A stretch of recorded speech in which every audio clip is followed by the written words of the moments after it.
All right, folks. Well, over the next 6 years, baby boomers will pass down an estimated $30 trillion. Yes, trillion with a T. It's called the Great Wealth Transfer. And according to Forbes, women will be the biggest beneficiaries of that inheritance. Mark Henry with Alloy Wealth Management is here this morning to talk about how to make the most out of that inheritance. Good morning, sir. Good morning. Well, first of all, let me just start with the Great Wealth Transfer. Yeah. What is it and why is it happening? Why is it taking place? Well, think about it. The greatest generation, the baby boomers, there's so many of them. It's the largest generation anyway. Yep. And they're hitting that age where there's some of them are starting to pass away. And they're going to, it's going to be over the next 10, 15 years or more. But the large part of it happens before 2030, according to estimates. So a lot of money is being transferred to children, spouses, women. Yeah, well, you mentioned women. Yeah. So because of that, Forbes spoke about that, you're speaking about that, a large portion of the people inheriting it is women. What does more money in the hands of women mean for the world? Well, it's different. Typically, and not always, we never want to say always, but Sure. Typically women look at money differently. They're typically more charitable. Studies have shown that. And so their thoughts around money, and also think about the fact that unfortunately, most women didn't earn, according to the studies, 82 cents on the dollar. Yeah. To what a man earned. So they haven't accumulated, the working women haven't accumulated as much. Well, guess what? They're getting ready to get a jump start. Big About time, right? The key words, about time right there. Let's talk about that inheritance of that money. How can women use this money to improve their own finances? What are some tips that women out there listening that may be part of this can use that money? Well, and this would be for anyone that's inheriting money, receiving it, whether it's a lottery winner, I've had those in my past, or anybody else, but especially the women's side. You want to think about how do you use this money. It's the whole idea of living large, to enrich your lives and the lives of others. So what do you need to do first?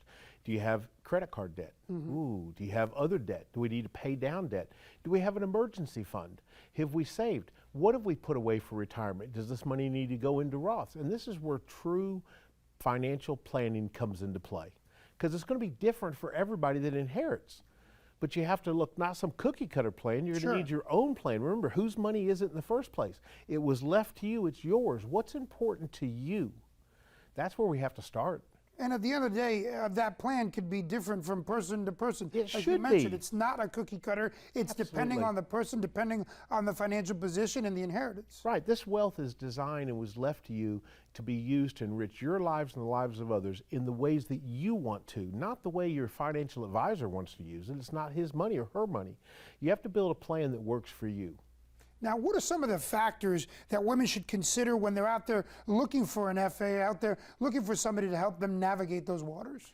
Well, and this works for anybody, but first off, are they a certified financial planner? That's a big deal, but it's a big word, but I really believe you should start with that. How is someone licensed? Are they licensed as a fiduciary? And then the biggest part is you've got to use that, especially women's intuition. If you don't feel comfortable, run. If you don't understand what they're saying, if they're using big words and talking over your head, that's probably not the right advisor for you. Mm-hmm. They need to understand what your goals are, not their goals. It's not their money. What are your goals? What do you want to do? Do you want to leave generational wealth to children and stuff? Do you want to donate? How do you want to donate? How do we do it in the most tax efficient manner? They need to understand who you are as a person, and then design a plan that you understand so that you can use what's been left to you in the way that you want. It's very important to remember these tips. Remember, pay off high interest rate, debt, create or build your emergency fund, and evaluate your retirement plan. Females, males, whoever it may be, your information is up on the screen so people know how to get a hold of you. Mark, thank you so much for teaching us something new and for informing the community on what's going to be happening here in the next few years. Thanks for having me on. Yeah, of course. Kristen, Yeah. A big load of money coming people's ways. Well, and you don't want to think about why it's coming, because that's sad. But it's such good advice, Mark, because I think men or women, you go to a financial planner sometimes and the words and the language are just like, I don't even know, right? I don't even know what all this means. And so it's really good to trust your instinct no matter who you are. I think that's good advice. And play the long game. Play smart on the money, male or female. Okay.